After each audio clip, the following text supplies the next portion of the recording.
পাশাপাশি আমাদের ত্রিপুরা রাজ্যকেও এগিয়ে নিয়ে যেতে হবে, আমাদেরকেও আত্মনির্ভর হতে হবে। তার জন্য আমাদের কেন্দ্র সরকার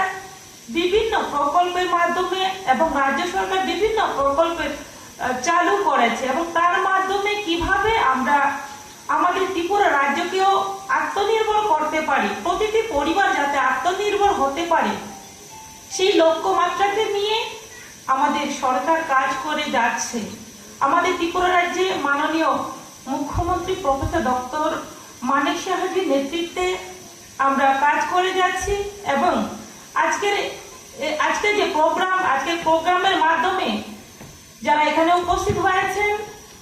যারা বিভিন্ন বেনিফিশিয়ারি রয়েছেন এবং মিডিয়া পার্সন যারা রয়েছেন, প্রত্যেকের উদ্দেশ্যে আমি বলবো,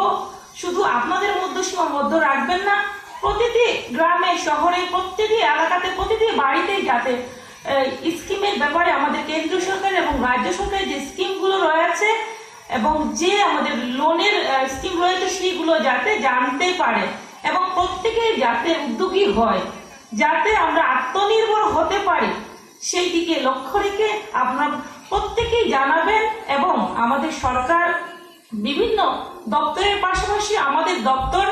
যেহেতু আমরা দায়িত্বে রয়েছি, আমাদের ত্রিপুরা রাজ্যের শিল্পকে আরো কিভাবে বাড়ানো যায়, ক্ষুদ্র ছোট মাঝারি শিল্প কিভাবে আরো বাড়ানো যায় আপনাদের মাধ্যমে, এবং যদি আপনাদের কোনো ধরনের সাজেশন থাকে আরো কিভাবে করলে ভালো হবে, আমি বলবো আপনারাও আপনাদের মতামত প্রকাশ করতে পারবেন। এবং আমরাও চেষ্টা করব প্রত্যেকের সহযোগিতা, একে অপরের সহযোগিতায়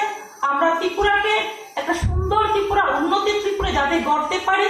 সেই লক্ষ্যে আমরা যদি প্রত্যেকেই প্রয়াস করি তাহলে আমরা সেই লক্ষ্যে পৌঁছতে পারবো।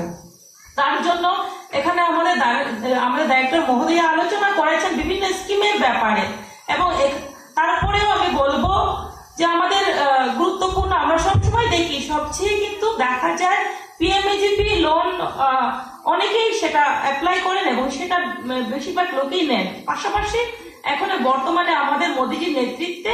আমাদের পিএম বিশ্বকর্মা যোজনা চালু হয়েছে, সেটাও কিন্তু অত্যন্ত গুরুত্বপূর্ণ। আজকে আমাদের গরিব অংশের যারা রয়েছেন, যে তারা নিজের যেগুলো প্রতিভা রয়েছে সেগুলো যাতে করে কাজে লাগা